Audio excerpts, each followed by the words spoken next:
Episode 45.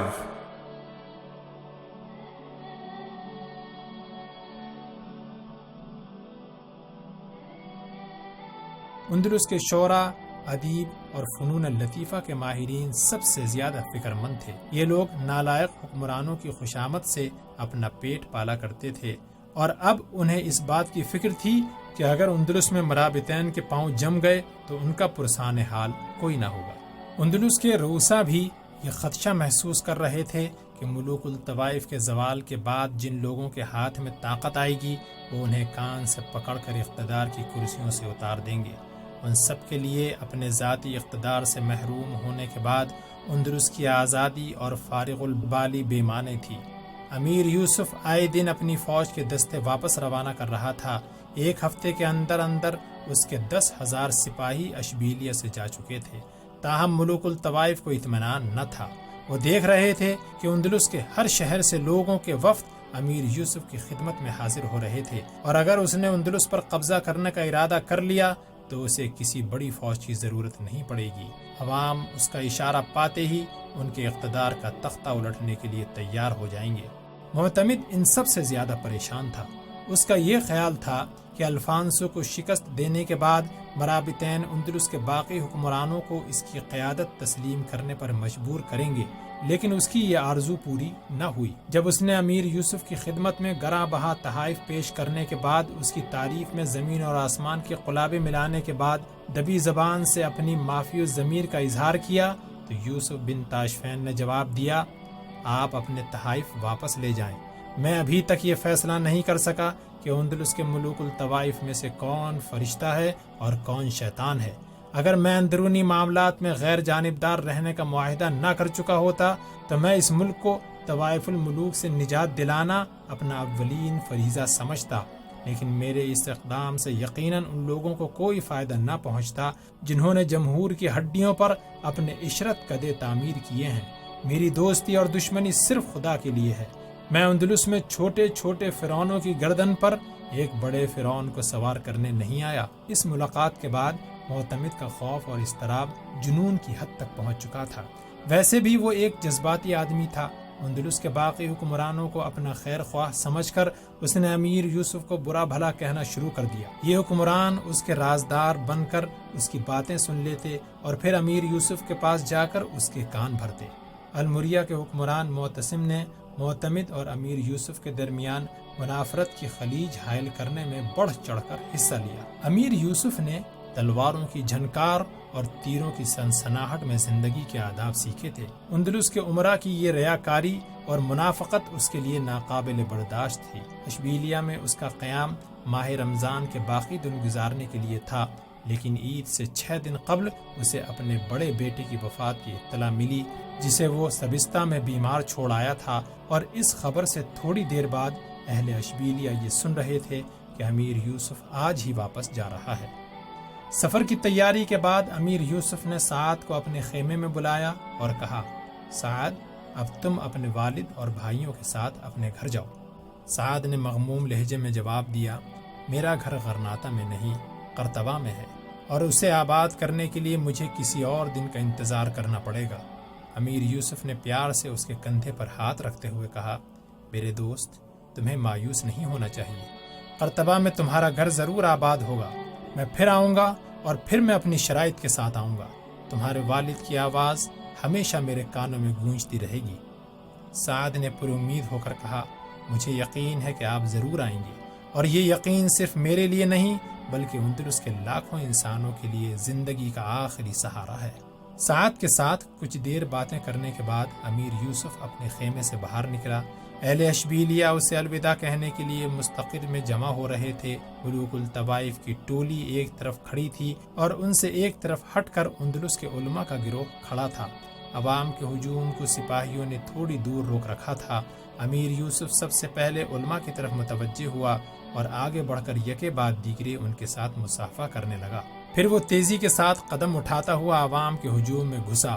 بچوں، بوڑھوں اور نوجوانوں کی نگاہیں یہ بتا رہی تھیں کہ وہ سب اپنے محسن کے بیٹے کی وفات کے غم میں شریک ہیں۔ سیر بن ابو بکر ایک طرف کھڑا سعد کے بھائیوں اور اس کے ساتھ باتیں کر رہا تھا۔ اچانک اس کے دل میں کوئی خیال آیا اور وہ تیزی سے قدم اٹھاتا ہوا اندلس کے حکمرانوں کے گروہ کی طرف بڑھا۔ تھوڑی دیر بعد وہ واپس آیا تو غرناطہ کا حکمران عبداللہ اس کے ساتھ تھا۔ سیر بن ابو بکر نے سعد کے قریب پہنچ کر اس کے کندھے پر اپنا ہاتھ رکھ دیا اور غرناطہ کے حکمران کی طرف متوجہ ہو کر کہا، میں آپ کو ایک ضروری بات بتانا چاہتا ہوں۔ یہ میرے دوست ہیں، سرے دست ان کا گھر غرناطہ میں ہے۔ میں آپ سے یہ کہنا چاہتا ہوں کہ اگر کبھی ان کے متعلق یا ان کے عزیزوں اور دوستوں کے متعلق آپ کے دل میں کوئی برا ارادہ پیدا ہوا تو آپ اتنا ضرور سوچ لیں کہ میں انہیں اپنی جان سے زیادہ عزیز سمجھتا ہوں۔ ابو عبداللہ کہنے لگا، اگر یہ آپ کے دوست ہیں تو مجھے بھی اپنا بہترین دوست پائیں گے۔ سیر بن ابی بکر نے کہا، اندلس میں دوست کا لفظ بہت بدنام ہو چکا ہے، میں انہیں صرف آپ کے شر سے محفوظ دیکھنا چاہتا ہوں۔ عبداللہ خون کے گھونٹ پی کر رہ گیا۔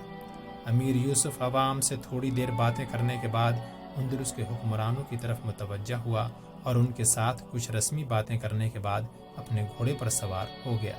جس وقت اشبیلیہ کے عوام آہوں اور آنسوؤں کے ساتھ اندلس کے محسن کو خدا حافظ کہہ رہے تھے، ملکہ رمیکیا اپنے محل میں جشن کی تیاریاں کر رہی تھی۔ دوپہر کے وقت سکینہ اپنے مکان کے ایک کمرے میں بستر پر لیٹی ہوئی تھی۔ گزشتہ چند دن سے اس کی طبیعت ناساز تھی۔ طاہرہ اس کے سرہانے بیٹھی اس کا سر دبا رہی تھی اور میمونہ بستر کے قریب کرسی پر بیٹھی اسے ایک کتاب پڑھ کر سنا رہی تھی۔ مکان کے باہر گھوڑوں کی ٹاپ سنائی دی اور تھوڑی دیر بعد خادمہ نے اندر جھانکتے ہوئے کہا، وہ آ گئے، مبارک ہو۔ سکینہ کا مرجھایا ہوا چہرہ مسرت سے چمک اٹھا اور وہ بستر سے اٹھ کر بیٹھ گئی۔ طاہرہ نے کہا، امی جان آپ لیٹی رہیں، میں بالکل ٹھیک ہوں، اس نے جواب دیا۔ عبد المنعم اپنے بیٹوں کے ساتھ کمرے میں داخل ہوا۔ طاہرہ اور میمونہ اسے سلام کہہ کر ایک طرف ہٹ گئیں اور وہ کرسی گھسیٹ کر سکینہ کے گرد بیٹھ گئے۔ سکینہ برسوں کے بعد اپنے گھر کی پوری رونق دیکھ رہی تھی۔ عبد المنعم نے سوال کیا، آپ ٹھیک ہیں نا؟ میں بالکل ٹھیک ہوں، سعد نے کہا۔ نہیں امی جان، آپ کی صحت ٹھیک نہیں معلوم ہوتی، میں طبیب کو بلاتا ہوں۔ نہیں بیٹا، اب مجھے کسی طبیب کی ضرورت نہیں، تمہارے گھوڑوں کی ٹاپ سنتے ہی میرا بخار اتر گیا تھا۔ اور ہاں، ادریس کہاں ہے؟ سعد نے کہا، ادریس سیدھا خالہ جان کے پاس گیا ہے، ابھی آ جائے گا۔ سکینہ نے طاہرہ اور میمونہ کی طرف متوجہ ہو کر کہا، تم کونے میں کیوں جا کھڑی ہوئی؟ یہاں آؤ۔ میمونہ اور طاہرہ لجاتی اور شرماتی ہوئی آگے بڑھیں اور سکینہ کے بستر سے 2-3 قدم آگے ہٹ کر کرسی پر بیٹھ گئیں۔ سکینہ نے اپنے شوہر کی طرف دیکھا اور کہا، آپ کو فتح مبارک ہو۔ اب میں صرف یہ سننا چاہتی ہوں کہ ہم قرطبہ کب جا رہے ہیں؟ عبد المنعم نے قدر مغموم لہجے میں جواب دیا، ابھی قرطبہ جانے کا وقت نہیں آیا۔ سکینہ نے پریشان ہو کر کہا، آپ کہتے ہیں کہ اگر جنگ جلدی ختم ہو گئی تو ہم عید قرطبہ جا کر منائیں گے؟ عبد المنعم نے جواب دیا، ہم قرطبہ ضرور جائیں گے، لیکن ابھی نہیں۔ رات کے وقت میمونہ کو اپنے شوہر کے ساتھ تنہائی میں باتیں کرنے کا موقع ملا تو اس کا پہلا سوال یہ تھا، ابا جان نے قرطبہ جانے کا ارادہ کیوں تبدیل کر دیا ہے؟ سعد نے جواب دیا، ابا جان نے ارادہ تبدیل نہیں کیا، ملتوی کیا ہے، اور اس التوا کی وجہ یہ ہے کہ قرطبہ کا ماحول ابھی ہمارے لیے سازگار نہیں۔ میمونہ نے کہا، تو اس کا یہ مطلب ہے کہ ابھی تک ہماری زندگی کی اصلی صبح نمودار نہیں ہوئی؟ نہیں میمونہ، صبح نمودار ہو چکی ہے، لیکن ابھی تک آسمان پر تاریک بادلوں کا جم گھٹا ہے۔ یہ بادل بہت جلد چھٹ جائیں گے اور ہم اپنے مقدر کے آفتاب کو پوری آب و تاب کے ساتھ دیکھ سکیں گے۔ ہم نے وقت کی مہیب آندھی کا رخ بدل دیا ہے، لیکن ابھی چند بگولے ہمیں کچھ عرصے پریشان کرتے رہیں گے۔ میمونہ خاموشی سے اپنے شوہر کی طرف دیکھ رہی تھی۔ اس کے چہرے پر مسرت کی مسکراہٹیں آہستہ آہستہ رخصت ہو رہی تھیں۔ سعد نے اسے تسلی دیتے ہوئے کہا، تمہیں پریشان نہیں ہونا چاہیے میمونہ، اب مجھے افریقہ نہیں جانا پڑے گا، اندلس کے آسمان سے یہ بادل بہت جلد چھٹ جائیں گے۔ میمونہ خاموش رہی۔ سعد نے پھر کہا، تم کیا سوچ رہی ہو میمونہ؟ اس نے مغموم لہجے میں جواب دیا، میں آپ کی امی جان کے متعلق سوچ رہی ہوں۔ جب اہل قرطبہ نے مامون کی افواج کو شکست دی تھی تو وہ یہ سمجھتی تھیں کہ طوفان گزر چکا ہے اور آلام و مصائب کے دور ختم ہو چکا ہے، لیکن اس کے بعد ان کی زندگی کی کتنی صبحیں تھیں جو رات سے زیادہ بھیانک تھیں۔ دن مہینوں اور مہینے برسوں میں تبدیل ہو گئے اور اب بھی انہیں یقین نہیں آتا کہ یہ بھیانک رات گزر چکی ہے۔ انہوں نے اپنی زندگی میں ایک لق دق صحرا کے مسافر کی طرح صرف سراب دیکھے ہیں۔ سعد نے کہا، میمونہ، ہمارے والدین نے اپنی زندگی کی راحتیں اس لیے قربان کی کہ اندلس ہمارے لیے مسرتوں کا گہوارہ بن سکے، اور اپنے آنے والی نسلوں کو ایک بہترین زندگی کا پیغام دینے کے لیے ہمیں بھی اپنے حصے کی کئی راحتیں قربان کرنی پڑیں۔ لیکن مجھے یقین ہے کہ ہمارا حال ہمارے ماضی سے بہتر ہے اور ہمارا مستقبل ہمارے حال سے بہتر ہوگا۔ جب آپ مجھ سے دور تھے تو میں ماضی، حال اور مستقبل کی سرحدیں دیکھ سکتی تھی، اور جب آپ میرے سامنے ہیں تو یہ سرحدیں مٹ چکی ہیں۔ میں اس دنیا میں ہوں جہاں زندگی وقت کی زنجیروں سے آزاد ہے۔ جو پیش آ چکا ہے مجھے اس کے متعلق شکایت نہیں، جو پیش آنے والا ہے مجھے اس کا کوئی خوف نہیں۔ میں صرف یہ چاہتی ہوں کہ میں ہمیشہ آپ کے ساتھ رہوں۔ آپ کا بازو تھام کر میں زندگی کے بڑے سے بڑے طوفان کی ہنسی اڑا سکتی ہوں۔ سعد مسکرایا، تم ہمیشہ میرے ساتھ رہتی ہو میمونہ، ہم ایک دوسرے سے کبھی جدا نہیں ہوئے۔ افریقہ کے بے آب و گیاہ صحراؤں میں تم میرے ساتھ تھی، میں تلواروں کی جھنکار اور تیروں کی سنسناہٹ میں بھی تمہاری آواز سن سکتا تھا۔ زلاقہ کے میدان میں کسی کو اپنے تن بدن کا ہوش نہ تھا، لیکن تم وہاں بھی میرے ساتھ تھی، تم ہر جگہ میرے ساتھ تھی، تم ہمیشہ میرے ساتھ رہو گی۔ وقت اور بعد ہمارے درمیان حائل نہیں ہو سکے گا۔ مکان کے ایک اور کمرے میں طاہرہ اور احمد محویت کے عالم میں ایک دوسرے کی طرف دیکھ رہے تھے۔ طاہرہ کبھی اپنے شوہر سے زلاقہ کی جنگ کے متعلق کوئی سوال پوچھتی اور وہ مختصر سا جواب دینے کے بعد پھر خاموش ہو جاتا۔ بالآخر طاہرہ نے کہا، آپ کیا سوچ رہے ہیں؟ احمد نے جواب دیا، تمہارے سامنے بیٹھ کر میں ہمیشہ یہی سوچا کرتا ہوں کہ طاہرہ نے جلدی سے اس کا فقرہ پورا کرتے ہوئے کہا کہ طلح کی ملاقات سے پہلے بھی آپ کے ذہن پر میری تصویر موجود تھی۔ احمد نے کہا، اسے مذاق نہ سمجھو طاہرہ، تمہیں دیکھ کر میں ہمیشہ یہ محسوس کرتا ہوں کہ ہم ایک دوسرے کے لیے اجنبی نہیں تھے۔ ہماری روحیں روز اول سے ایک دوسرے کے ساتھ مانوس تھیں، اور اس زندگی میں ہم ایک دوسرے کی تلاش میں بھٹک رہے تھے۔ اگر زندگی کا ایک حادثہ ہمیں ایک دوسرے کے قریب نہ لے آتا تو بھی تمہارا مبہم سا تصور مجھے ہمیشہ بے چین رکھتا۔ طاہرہ نے مسکرا کر کہا، آپ شاعری کر رہے ہیں؟ یہ شاعری نہیں طاہرہ، کبھی کبھی تمہارے منہ سے اچانک کوئی بات نکلتی ہے تو میں یہ محسوس کرتا ہوں کہ میرے کان اسے پہلے ہی سن چکے ہیں۔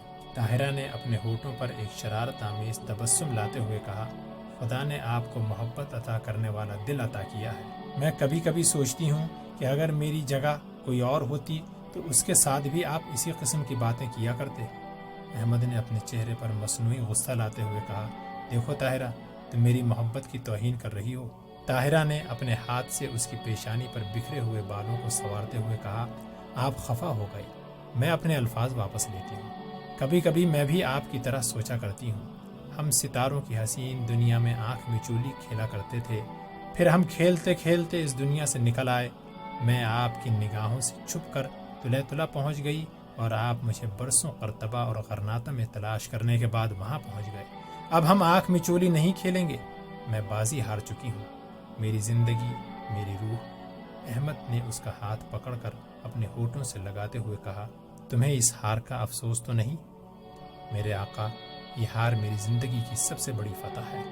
عید سے ایک ہفتہ بعد حسن کی خالہ اس کے گھر آئی اور اس نے اپنی بہن سے کہا، سکینہ، اب حسن کی شادی کا انتظام کرو۔ آپا جان، میں کئی دن سے سوچ رہی ہوں، پڑوس میں ایک اچھے خاندان کی 2 لڑکیاں ہیں، آپ کسی دن میمونہ اور طاہرہ کو ساتھ لے کر دیکھ آئیں۔ کسی دن کیوں، ہم آج ہی جائیں گے۔ آپا جان، اتنی جلدی نہیں، میں نے ابھی تک حسن سے نہیں پوچھا۔ حسن؟ حسن، خالہ نے بلند آواز میں کہا، کہاں گیا ہے وہ؟ وہ اپنے ابا اور بھائیوں کے ساتھ قاضی ابو جعفر کے پاس گیا ہے۔ خالہ نے جل کر کہا، اس بوڑھے کو خدا سمجھے، اب کیا چاہتا ہے وہ؟ میمونہ نے اپنی ہنسی پر ضبط کرنے کی کوشش کرتے ہوئے کہا، کون خالہ جان؟ ابو جعفر، اور کون؟ تھوڑی دیر بعد عبد المنعم اور اس کے بیٹے گھر آئے تو خالہ نے خادمہ کو بھیج کر حسن کو اندر بلا لیا۔ خالہ نے کسی تمہید کے بغیر سوال کیا، حسن، ہمارا خیال ہے کہ اسی مہینے میں تمہاری شادی کر دی جائے، کیا ارادہ ہے تمہارا؟ حسن کی خاموشی پر وہ سکینہ کی طرف متوجہ ہوئی۔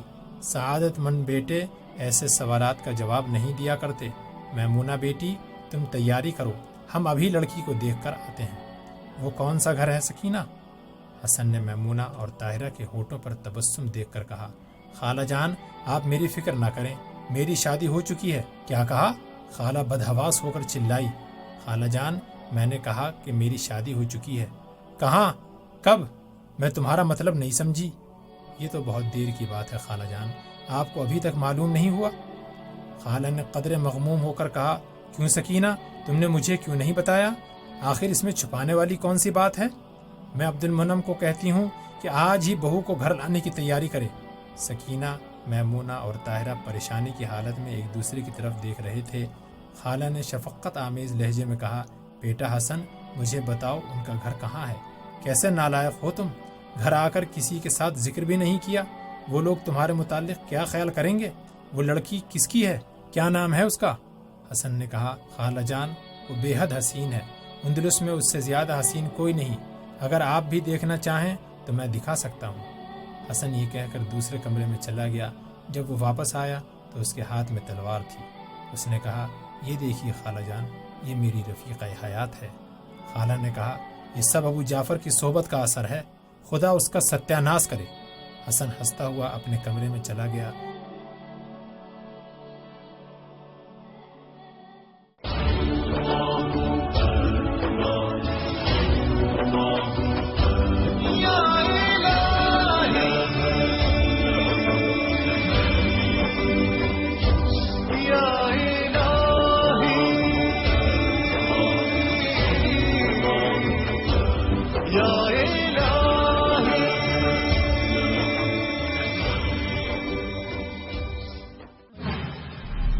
پیشکش رہبر ٹی وی